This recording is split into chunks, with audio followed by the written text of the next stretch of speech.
بزرگوں، دوستوں، ملت اسلامیہ کے نوجوانوں، اسلامی ماؤں اور بہنوں، خطبے کا سلسلہ اللہ رب العالمین کی بابرکت کتاب سے بڑی مشہور آیت الکرسی کی روشنی میں چل رہا ہے۔ میں نے آپ کو بتایا ہے کہ اللہ تعالیٰ نے اس آیت کو 10 جملوں میں پرویا ہے، اور ہر جملہ اللہ کی تسبیح و تحمید، اللہ کی بڑائی اور کبریائی اور اللہ کی توحید اور وحدانیت کی دلیل ہے۔ اس کی فضیلتیں بھی آپ نے سنی ہیں، ترجمے بھی سنے ہیں۔ اللہ رب العالمین نے اس آیت کریمہ میں پیغام دیا ہے کہ اللہ لا الہ الا ہو، اللہ کی ذات ہی وہ ذات ہے جس کے علاوہ کوئی سچا معبود نہیں ہے۔ الحی القیوم، ہمیشہ زندہ رہنے والا ہے، قائم رہنے والا اور قائم رکھنے والا بھی ہے۔ لا تأخذہ سنۃ ولا نوم، اسے اونگ بھی نہیں آتی اور نیند بھی نہیں۔ لہ ما فی السماوات و ما فی الارض، اسی کے لیے آسمانوں کی بادشاہت ہے اور زمین کی ملکیت بھی۔ من ذا الذی یشفع عندہ الا باذنہ، کون ہے وہ جو اس کے پاس اس کی اجازت کے بغیر سفارش اور شفاعت کر سکے۔ یعلم ما بین ایدیہم وما خلفہم، بندوں کے آگے کی باتوں کو بھی جانتا ہے اور پیچھے کی باتوں کو بھی۔ ولا یحیطون بشیء من علمہ الا بما شاء، اللہ کے بندے، اللہ کی مخلوقات اللہ کے علم کا کچھ بھی احاطہ نہیں کر سکتی مگر وہ جس قدر چاہے۔ وسع کرسیہ السماوات والارض، اس کی کرسی آسمان و زمین سے کہیں زیادہ کشادہ ہے۔ ولا یعودہ حفظہما، آسمان و زمین کی حفاظت اسے تھکاتی نہیں ہے۔ وہو العلی العظیم، وہ بڑا بلند اور بڑی عظمت والا ہے۔ یہ مشہور آیت کریمہ جس کو ہم لوگ شوق سے یاد بھی کرتے ہیں اور جب موقع ملتا ہے تو پڑھتے بھی ہیں، نماز کے بعد بھی پڑھتے ہیں، یوں بھی جب یاد آتا ہے تو پڑھ لیتے ہیں۔ اس آیت کریمہ میں اللہ رب العالمین نے ہمیں یہ پیغام دیا ہے۔ اللہ رب العالمین نے اپنے علم کا تذکرہ 2 ٹکڑوں میں، 2 جملوں میں کیا ہے۔ باقی اوصاف اللہ رب العالمین نے باقی اپنی صفتوں کو ایک جملے میں بیان کیا ہے، لیکن علم کے معاملے کو 2 جملوں میں بیان کیا ہے۔ ایک جملہ تو یعلم ما بین ایدیہم وما خلفہم، کہ وہ بندوں کے آگے پیچھے ساری باتوں کو جانتا ہے، اور دوسرا ٹکڑا ولا یحیطون بشیء من علمہ الا بما شاء، اس کے علم تک کوئی نہیں پہنچ سکتا، اس کے علم کا کوئی احاطہ نہیں کر سکتا، ہاں وہ جس قدر چاہے۔ اللہ رب العالمین کا علم ایسا علم ہے۔ الم تر ان اللہ یعلم ما فی السماوات و ما فی الارض، قرآن کہتا ہے جھنجھوڑتے ہوئے قرآن پر ایمان رکھنے والوں کو، جھنجھوڑتے ہوئے قرآن پڑھنے والوں کو کہ کیا تم دیکھتے نہیں، تم جانتے نہیں کہ اللہ ہی کی ذات وہ ذات ہے جو آسمانوں کی ساری چیزوں کو جانتا ہے اور زمین کی ساری چیزوں کو جانتا ہے۔ الم تر ان اللہ یعلم ما فی السماوات و ما فی الارض ما یکون من نجوى ثلاثة الا هو رابعهم، 3 لوگوں کے درمیان کوئی آہستہ گفتگو ہو رہی ہوتی ہے تو چوتھا رب ہوتا ہے، وہ جانتا ہے۔ چوتھا انسان نہیں جانتا۔ 3 آدمی الگ بیٹھ کر چپکے چپکے گفتگو کرنے لگے تو ہمیں پتہ نہیں چلے گا، آپ کو پتہ نہیں چلے گا، لیکن اللہ رب العالمین جانتا ہے۔ یہ اللہ تعالیٰ اس کی وضاحت کر رہا ہے، کیوں؟ اپنے علم اور علم کی وجہ سے اس کا اقتدار، اس کی بادشاہت، اس کی ملکیت، اس کی قوت، اس کی طاقت، اس کا پاور کس قدر وسیع ہو جاتا ہے، اس کو بتانے کے لیے۔ ما یکون من نجوى ثلاثة الا هو رابعهم، تیسرا 3 آدمی میں سرگوشی ہو، سرگوشی کہا جاتا ہے وہی چپکے گفتگو کرنے کو، تو چوتھا رب ہوتا ہے۔ ولا 5 الا هو سادسهم، 5 آدمی میں ہو تو چھٹا وہ ہوتا ہے۔ ولا ادنى من ذلك ولا اکثر الا هو معهم، یا ہم سارے لوگ چپکے گفتگو کرنے لگے، نیچے کے لوگوں کو پتہ نہیں چلے گا، باہر کے لوگوں کو پتہ نہیں چلے گا، اس دیوار کے پیچھے جو لوگ ہوں گے ان کو پتہ نہیں چلے گا، لیکن اللہ رب العالمین کہتا ہے کہ بہت زیادہ تعداد میں لوگ آہستگی کے ساتھ گفتگو کریں یا کم تعداد میں، 3 سے زیادہ یا 3 سے کم، 5 سے زیادہ یا 5 سے کم، اس کے ساتھ اللہ ہوتا ہے۔ اس کے ساتھ اللہ ہوتا ہے۔ اللہ کے نبی صلی اللہ علیہ وسلم جب غار ثور میں ہجرت کے موقع سے چھپے تھے اور آپ کے یار غار حضرت ابوبکر صدیق رضی اللہ تعالیٰ عنہ جب پریشان ہو گئے، کہتے ہیں کہ دشمن اگر اپنے قدم پر، اپنے پیر پر نظر ڈالتے تو ہم پر نظر پڑ جاتی، اتنے قریب آ چکے تھے۔ حضرت ابوبکر صدیق رضی اللہ تعالیٰ عنہ گھبرا گئے کہ اللہ کے نبی صلی اللہ علیہ وسلم پر یہ دشمن حملہ نہ کر دیں۔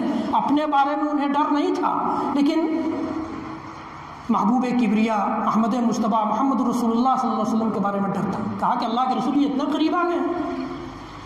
اللہ کے نبی صلی اللہ علیہ وسلم نے اپنے اللہ پر یقین اور توکل کا ایک اعلیٰ نمونہ پیش کرتے ہوئے کہا کہ لا تحزن ان اللہ معنا، لا تحزن ان اللہ معنا، غم کھانے کی ضرورت نہیں ہے، ڈرنے کی ضرورت نہیں ہے، اللہ ہمارے ساتھ ہے۔ تو دو آدمی گفتگو کر رہے ہوں تو بھی اللہ، اور تین آدمی گفتگو کر رہے ہوں، چوتھے کو پتہ چلے نہ چلے لیکن چوتھا اللہ ہوتا ہے۔ پانچ آدمی گفتگو کر رہے ہوں تو بھی چھٹے کو پتہ چلے نہ چلے لیکن چھٹا اللہ ہوتا ہے۔ یہ اللہ رب العالمین نے اپنے علم کو واضح کیا۔ قرآن پاک کی بے شمار آیتیں ایسی ہیں جو بتاتی ہیں کہ اللہ تعالیٰ کا علم کس قدر محیط ہے، اور بندہ اس کے علم تک نہیں پہنچ سکتا۔ بندہ بھی جانتا ہے، بندے کو بھی علم ہوتا ہے، بندے کو بھی اللہ تعالیٰ نے علیم کہا ہے، خبیر کہا ہے، خبر رکھنے والا کہا ہے، لیکن اتنا ہی جتنا وہ بتا دے۔ اللہ کے نبی صلی اللہ علیہ وسلم کے بارے میں میں نے بتایا تھا کہ اللہ تعالیٰ کی یہ سنت رہی ہے کہ اس کائنات میں انسانیت کی رہنمائی، انسانیت کی پیشوائی، انسانیت کو گائیڈ کرنے کے لیے جن لوگوں کو، جن انبیاء کو، جن رسولوں کو بھیجا ہے، ان کو ان کے دور میں، ان کے زمانے میں جس قدر علم کی ضرورت ہوتی تھی اللہ تعالیٰ دیتا تھا۔ نبی اکرم صلی اللہ علیہ وسلم کو سارے انبیاء سے زیادہ علم دیا گیا، سارے انبیاء سے زیادہ علم دیا گیا۔ اللہ کے نبی صلی اللہ علیہ وسلم کو آخر کس نے بتایا کہ کہتے ہیں کہ لَأُعْطِيَنَّ الرَّایَةَ غَدًا، لَأُعْطِيَنَّ الرَّایَةَ غَدًا يَفْتَحُ اللَّهُ عَلَيْهِ، کس نے بتایا تھا؟ اللہ تعالیٰ نے بتایا تھا کہ میں کل ایک ایسی شخصیت کو جھنڈا دینے والا ہوں جس کے ہاتھ پر اللہ تعالیٰ فتح سے ہمیں درکنار کرے گا، فتح سے نوازے گا، ہماری جیت ہوگی۔ سارے صحابہ شوق میں تھے، شوقین تھے کہ وہ جھنڈا ہمیں ملے، ان کو ڈر نہیں تھا کہ ہماری جان چلی جائے، جھنڈا اللہ کے رسول ہمیں دے دیں۔ سارے سب کو تمنا تھی، آرزو تھی، سب شوقین تھے۔ اللہ کے نبی صلی اللہ علیہ وسلم نے فرمایا کہ اين علی بن ابی طالب، علی بن ابی طالب کہاں ہیں؟ تو لوگوں نے کہا کہ وہ یشتکی عینیہ، ان کی آنکھوں میں شکایت ہے، ان کی آنکھیں آ گئی ہیں، آنکھوں میں تکلیف ہے۔ فارسلہ الی، اللہ کے رسول کہتے ہیں کہ بھیجو میرے پاس۔ علی بن ابی طالب رضی اللہ تعالیٰ عنہ تشریف لاتے ہیں اور اللہ کے نبی صلی اللہ علیہ وسلم اپنے تھوک ان کی آنکھوں میں لگا دیتے ہیں، ان کی آنکھوں سے شکایت چلی جاتی ہے، ان کی آنکھوں کی تکلیف ختم ہو جاتی ہے، اور پھر جھنڈا دیتے ہیں اور کہتے ہیں کہ پہلے تم ادعوہم الی الاسلام، پہلے انہیں اسلام کی دعوت دو۔ اسلام نے یہ نہیں کہا کہ جا کے ایک بار کی بم بلاسٹ کر دو کہیں بھی اور جہاد ہو گیا، نہیں، یہ جہاد نہیں ہے۔ جہاد کے لیے بھی وہ کئی مرحلے ہیں، کئی اسٹیجز ہیں، ان اسٹیجز سے گزرنے کے بعد ہی جہاد ہوگا۔ وہ بھی امیر المؤمنین، امیر المسلمین کا نظام ہے، امارت اسلامیہ اور خلافت اسلامیہ کا نظم ہے، سسٹم ہے، تب جہاد فرض ہوتا ہے۔ ایسے نہیں کہ ہر آدمی انفرادی طور پر تلوار لے کر نکل جائے کہ جہاد کرنے جا رہے ہیں، نہیں، یہ سسٹم اسلام نے نہیں بتایا ہے، لوگوں نے ایجاد کر لیا، الگ بات ہے۔ تو اللہ کے نبی صلی اللہ علیہ وسلم نے فرمایا کہ دیکھو جا کر انہیں اسلام کی دعوت دینا، یہ ذہن میں رکھتے ہوئے، یہ دل و دماغ میں رکھتے ہوئے کہ واللہ لأن یہدین بک رجلا واحدا خیر لک من حمر النعم، اللہ کی قسم اگر اللہ تعالیٰ تمہارے اس دعوت کی وجہ سے، اسلام کی طرف لوگوں کو بلانے کی وجہ سے ایک آدمی کو ہدایت دے دے تو تمہارے لیے عرب کے سرخ اونٹوں سے زیادہ بہتر ہے۔ اس چیز کو ذہن میں رکھتے ہوئے تمہیں دعوت دینا ہے، اور اس کے بعد نہیں مانے تو پھر تم ان سے لڑائی کرو۔ اللہ تعالیٰ نے حضرت علی بن ابی طالب رضی اللہ تعالیٰ عنہ کے ہاتھوں فتح سے نوازا۔ یہ کس نے بتایا تھا؟ اللہ تعالیٰ نے بتایا تھا۔ حضرت حسن رضی اللہ تعالیٰ عنہ، اللہ کے نبی صلی اللہ علیہ وسلم اسی طرح خطبہ دے رہے تھے ممبر سے، حضرت حسن بن علی بن ابی طالب آپ کے نواسے بچہ تھے، آ گئے برابر میں کھڑے ہو گئے. لوگ کبھی ان کو دیکھتے تھے، کبھی اللہ کے رسول کو دیکھتے تھے. اللہ کے رسول نے کہا کہ لعل اللہ ان یصلح بہ فئتین من المسلمین، اللہ تعالیٰ سے امید ہے کہ اللہ تعالیٰ میرے اس بچے کے ذریعے مسلمانوں کی دو جماعتوں میں صلح کرائے گا. اور ہوا وہی. حضرت معاویہ رضی اللہ تعالیٰ عنہ کے دور میں حضرت حسن رضی اللہ تعالیٰ عنہ کا گروپ الگ ہو گیا تھا، اور حضرت معاویہ رضی اللہ تعالیٰ عنہ کا گروپ الگ ہو گیا تھا. حضرت حسن نے اپنے آپ کو سرنڈر کر لیا اور دونوں گروپ ایک ہو گئے. اللہ تعالیٰ اللہ کے رسول صلی اللہ علیہ وسلم کو کیسے پتہ چلا تھا؟ اللہ تعالیٰ نے یہ اطلاع دی تھی، بتایا تھا. یہ اللہ تعالیٰ نے نبی اکرم صلی اللہ علیہ وسلم کو بعض چیزیں بتائی تھیں جن کی وجہ سے آپ کو یہ علم تھا. ورنہ میں نے آپ کو پچھلے ہفتے بتایا تھا کہ اللہ تعالیٰ نے کہا کہ ما کنت تعلمها انت ولا قومک. ایک جگہ فرمایا وما کنت تدری مل کتاب ولا الایمان، آپ کو کتاب کا بھی پتہ نہیں تھا، ایمان کا بھی پتہ نہیں تھا. ہم لوگ کیا دیتے ہیں نا کہ آپ پیدائش سے پہلے سے نبی تھے، اور اللہ تعالیٰ کیا کہتا ہے؟ کس کو جھٹلاتے ہیں؟ اللہ کو جھٹلاتے ہیں، اللہ کے قرآن کو جھٹلاتے ہیں اگر یہ عقیدہ رکھتے ہیں. اللہ تعالیٰ کہتا ہے ما کنت تدری مل کتاب ولا الایمان، کتاب کیا تھی یہ آپ کو پتہ نہیں تھا، ایمان کیا تھا یہ آپ کو پتہ نہیں تھا. وَلَكِنْ جَعَلْنَاهُ نُورًا نَهْدِي بِهِ مَن نَّشَاءُ مِنْ عِبَادِنَا، لیکن ہم نے اس کتاب کو ایک اور ایسی روشنی بنا دی جس کے ذریعے ہم اپنے بندوں میں سے جسے چاہتے ہیں ہدایت دیتے ہیں. ہم جسے چاہتے ہیں ہدایت دیتے ہیں. اس لیے ہم میں سے ہر شخص اس بات کا محتاج ہے، ضرورت مند ہے کہ وہ اللہ رب العالمین سے ہدایت طلب کرے. اللہ تعالیٰ ایک حدیث قدسی میں اللہ کے نبی صلی اللہ علیہ وسلم فرماتے ہیں کہ اللہ تعالیٰ یہ فرماتا ہے یا عبادی کلکم ضال، اے میرے بندو تم میں سے ہر ایک گمراہ ہے، ہر ایک گمراہ ہے، الا من ہدیت، سوائے اس کے جس کو میں ہدایت دے دوں، جس کو ہدایت کی روشنی سے نواز دوں، ہدایت کی دولت سے نواز دوں. فاستہدونی اہدکم، مجھ سے ہدایت مانگو میں ہدایت دوں گا. کہ اللہ تعالیٰ کہتا ہے. میں یہ عرض کر رہا تھا کہ یہ اللہ تعالیٰ کا سسٹم ہے، قاعدہ ہے. اس نے علم کا خزانہ اپنے پاس رکھا ہے، اور اپنے انبیاء کو، اپنے رسولوں کو، اور خاص طور سے امام الانبیاء والرسل محمد عربی صلی اللہ تعالیٰ علیہ وسلم کو اس کو پتہ تھا کہ کتنے علم سے نوازنا ہے. نوازا اس نے. یعلم ما بین ایدیہم وما خلفہم ولا یحیطون بشیء من علمہ الا بما شاء، الا بما شاء. یہ اللہ کے رسول صلی اللہ تعالی وسلم ایک مرتبہ غزوہ احد کی طرف تشریف، یہ جبل احد کی طرف تشریف لے گئے، احد پہاڑی کی طرف چلے گئے. آپ کے ساتھ ابو بکر بھی تھے، عمر بھی تھے، عثمان بھی تھے. چڑھ گئے پہاڑ پر تو پہاڑ ہلنے لگا. شارحین نے لکھا ہے کہ خوشی سے جھومنے لگا پہاڑ. اللہ کے نبی صلی اللہ علیہ وسلم نے فرمایا کہ احد تم ہلو مت، ما علیک الا نبی او صدیق او شہیدان، تمہارے اوپر ایک نبی ہے، ایک صدیق ہے، اور دو شہید ہیں. صدیق تو ابو بکر رضی اللہ تعالیٰ عنہ کو ٹائٹل مل گیا تھا دنیا میں، تو صدیق سمجھ میں آتا ہے. آپ کو نبوت ملی تھی، یہ سمجھ میں آتا ہے. شہادت کس کو ملے گی نہیں ملے گی یہ تو پتہ نہیں تھا. اللہ تعالیٰ نے بتایا تھا کہ عمر بھی شہید ہے، عثمان بھی شہید ہے. عمر بھی شہید ہے، عثمان بھی شہید. چنانچہ بعد میں چل کر عمر رضی اللہ تعالیٰ عنہ کو بھی شہادت ملی، اور حضرت عثمان بن عفان رضی اللہ تعالیٰ عنہ کو بھی شہادت ملی، اور دونوں کو دردناک شہادت ملی. دونوں کو دردناک شہادت. حضرت عمر بن الخطاب رضی اللہ تعالیٰ عنہ کو نیزہ مارا گیا جب آپ مصلی پر کھڑے ہوئے تھے فجر کے وقت، اور حضرت عثمان رضی اللہ تعالیٰ عنہ اپنے گھر میں بند ہو کر بلوائیوں کے ڈر سے، بلوا اور مصیبت اور فتنہ برپا کرنے والوں کے ڈر سے گھر میں بند ہو کر تلاوت کر رہے تھے سورہ بقرہ. اس حالت میں باؤنڈری کود کر کے گھر میں گھس کر کے حضرت عثمان کو لوگوں نے مارا، شہید ہوئے. میں یہ کہہ رہا تھا کہ اللہ تعالیٰ نے جن چیزوں کا علم دیا وہ آپ جانتے تھے، جن چیزوں کا علم نہیں دیا نہیں جانتے تھے. آخر اللہ تعالیٰ، اللہ کے رسول نے ہی تو ہمیں بتایا کہ قبر میں ہر ایک مرنے والے سے یا قبر میں جانے والے سے سوال ہوگا. کیسے بتایا؟ آپ زندہ تھے، قبر میں کبھی گئے نہیں، کیسے پتا چلا؟ کیسے پتہ چلا کہ قبر میں عذاب ہوتا ہے؟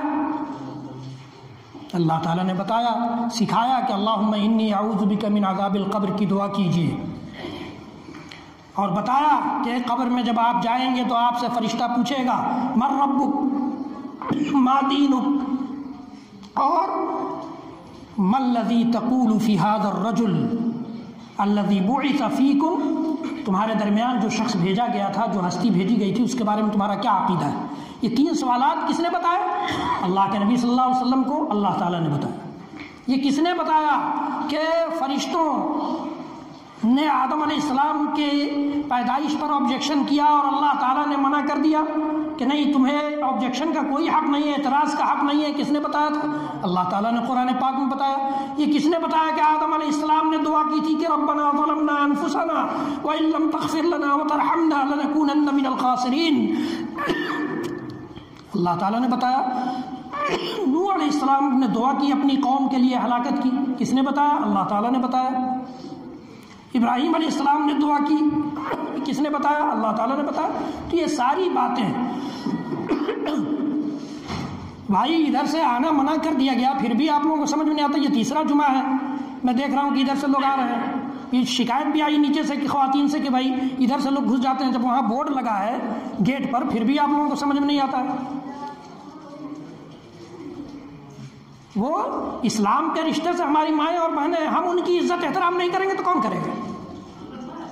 وہاں صاف لفظوں میں وہاں بینر لگا دیا گیا کہ خواتین کے لیے یہ راستہ ہے، گیٹ ہے، پھر ہمارا اور آپ کا یہ انداز، اس کی طرف توجہ دی جائے، انشاءاللہ اس میں بھی ہم لوگ اجر حاصل کرنے والے بنیں گے۔ اگر تھوڑی سی تکلیف بھی ہوتی ہے، معلوم ہے کہ بوڑھے لوگوں کو ادھر سے آنے میں تھوڑی تکلیف ہوگی، عمر دراز لوگوں کو سیڑھی چڑھنے میں تکلیف ہوگی، لیکن سب کا اجر ملتا ہے۔ اللہ کے نبی صلی اللہ علیہ وسلم کے بعد صحابہ کے بارے میں آتا ہے کہ وہ جب مسجد جاتے تھے تو وہ چھوٹا چھوٹا قدم اٹھاتے تھے، قدم چھوٹا اٹھاتے تھے۔ کیوں؟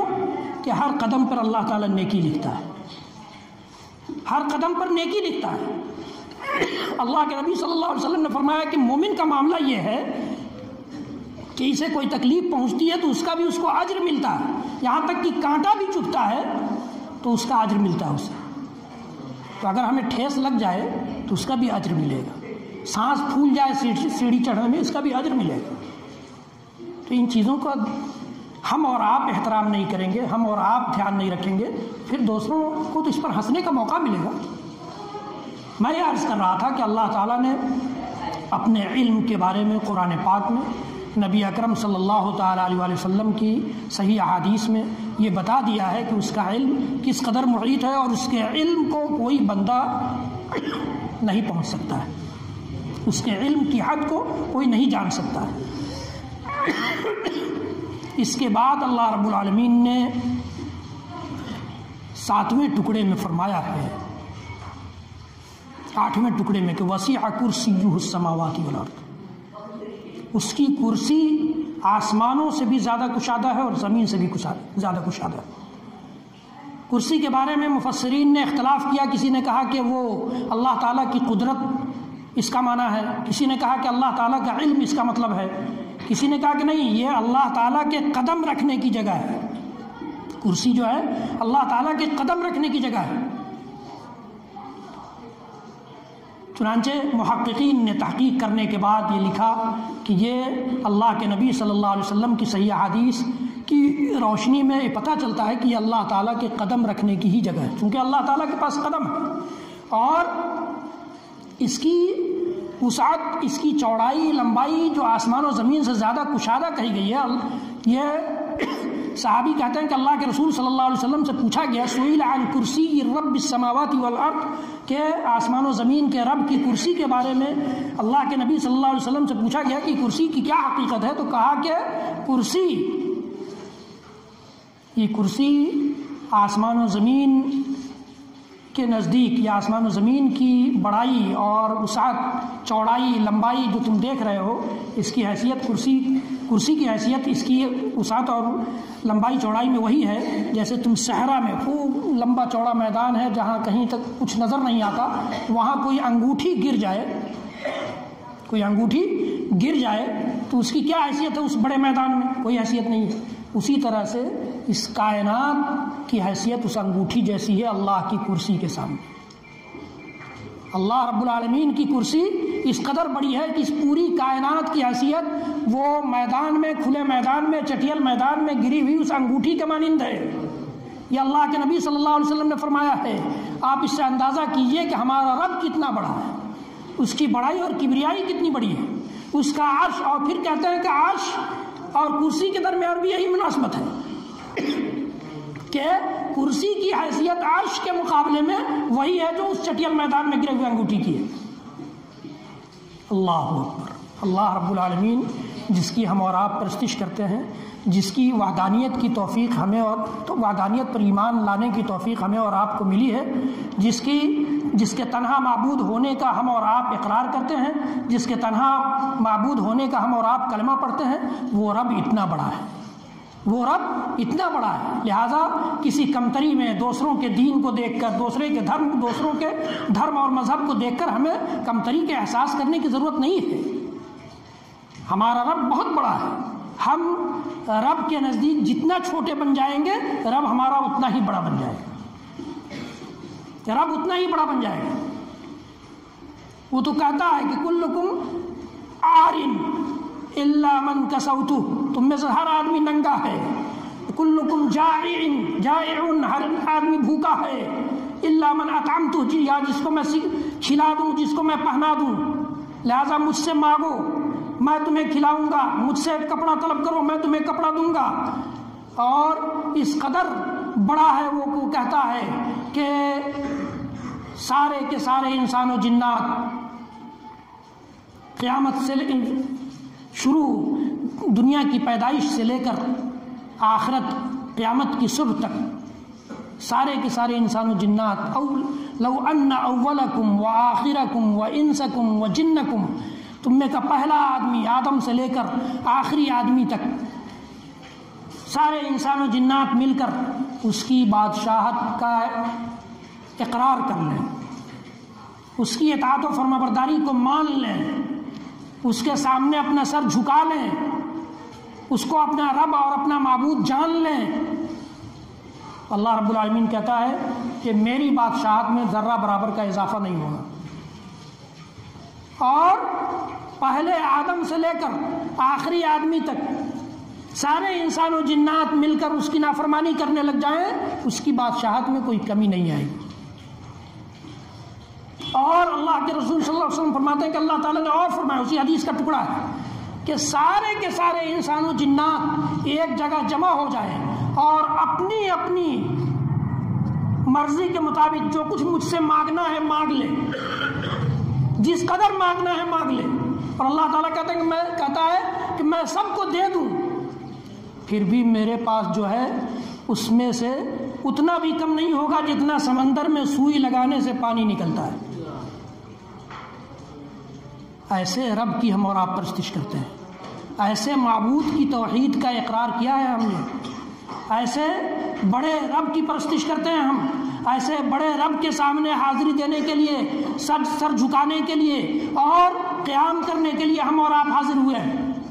وسیع کرسیہ السماوات والارض، اس کی کرسی آسمان و زمین سے زیادہ کشادہ ہے، اور میں نے بتایا آپ کو کہ کائنات اس کی کرسی کے سامنے میدان میں گرے ہوئے ایک انگوٹھی کے مانند ہے۔ تو یہ سارا، یہ آیت کے یہ سارے جملے، آیت میں جو کچھ بیان کیا گیا اور جو کچھ تفصیل آپ نے سنی، ہم نے جانی، یہ سب ہمیں اسلام کا، قرآن کا، رب کا، رسول اللہ صلی اللہ علیہ وسلم کا اور صحابہ کرام کا، مسلمانوں کا کیا عقیدہ ہے وہ بتاتے ہیں، وہ بتاتے ہیں یہ سب۔ اللہ لا الہ الا ہو، اللہ کی وحدانیت کی سب سے بڑی دلیل آیت الکرسی پڑھنے ہی کے وقت شروع ہو گئی کہ اللہ ہی وہ ذات ہے، اللہ ہی وہ ہستی ہے جس کے علاوہ کوئی سچا معبود نہیں ہے۔ الحی القیوم، وہ ہمیشہ زندہ رہنے والا ہے، لہذا جس کی زندگی کسی دن ختم ہو جائے وہ معبود نہیں ہو سکتا۔ جو قائم رکھنے والا بھی ہے اور قائم رہنے والا بھی ہے، جسے قائم رکھا جائے وہ معبود نہیں ہو سکتا، جو قائم رہنے والا ہے وہ معبود ہے۔ لا تأخذہ سنۃ ولا نوم، اسے اونگ بھی نہیں آتی ہے، نیند بھی نہیں آتی ہے۔ لہٰذا جسے اونگ آ جائے وہ معبود نہیں ہو سکتا، جسے نیند کی ضرورت پڑے وہ معبود نہیں ہو سکتا۔ لہو ما فی السماوات و ما فی الارض، اسی کے لیے آسمانوں کی بادشاہت ہے، اسی کے لیے زمین کی بادشاہت ہے، جس کی ساری بادشاہتیں ہیں وہی معبود ہوگا۔ ہندوستان کا کوئی حکمراں بن جائے وہ معبود نہیں ہو سکتا ہے، وہ کسی خاص علاقے کا حکمراں بن جائے وہ معبود نہیں ہو سکتا ہے، کسی کو زمین کا کوئی ٹکڑا مل جائے وہ معبود نہیں ہو سکتا ہے۔ لہو ما فی السماوات و ما فی الارض من ذا الذی یشفع عندہ الا باذنہ، اس کے پاس اس کی اجازت کے بغیر کون ہے جو سفارش کرے؟ لہذا جو رب اتنا طاقتور ہے کہ وہ چیلنج کرتا ہے کہ کوئی اس کے پاس اس کی اجازت کے بغیر بول بھی نہیں سکتا ہے، زبان بھی نہیں کھول سکتا ہے، ہونٹ بھی نہیں کھول سکتا ہے، وہ رب معبود بننے کے لائق ہے، اسی کی عبادت کی جائے، اسی کی پرستش کی جائے، اسی کے سامنے قیام کیا جائے، اسی کے سامنے رکوع کیا جائے، اسی کے سامنے سجدے کیے جائے، اسی کے نام کی نظر و نیاز مانی جائے، اسی کی قسم کھائی جائے، اسی سے ڈرا جائے، اسی پر بھروسہ کیا جائے، اسی پر توکل کیا جائے، اسی پر یقین کیا جائے، اور اسی سے مدد مانگی جائے، اسی سے اولاد مانگی جائے، اسی سے صحت طلب کی جائے، مرض اور بیماری سے نجات بھی اسی سے طلب کیا جائے۔ یہ اللہ تعالیٰ ہمیں بتانا چاہتا ہے۔ من ذا الذی یشفع عندہ الا باذنہ یعلم ما بین ایدیہم وما خلفہم، وہ بندوں کے آگے کی باتوں کو بھی جانتا ہے، پیچھے کی باتوں کو بھی جانتا ہے، وہ سب کچھ جانتا ہے، لیکن اس کے علم کا کوئی بندہ، کوئی مخلوق احاطہ نہیں کر سکتی سوائے اس کے کہ وہ جتنا بتانا چاہے۔ ولا يحيطون بشيء من علمه الا بما شاء وسع كرسيه السماوات والارض، اس کی کرسی آسمان و زمین سے زیادہ کشادہ ہے۔ ولا يؤوده حفظهما، زمین و آسمان کی حفاظت اسے تھکاتی نہیں ہے۔ وهو العلی العظیم، وہ بڑا بلند بڑی عظمت والا ہے۔ انشاءاللہ العزیز بقیہ جملوں کے بارے میں آئندہ خطبوں میں ہم اور آپ جانیں گے۔ رب العالمین ہم سب کو کہنے سننے سے زیادہ عمل کی توفیق بخشے۔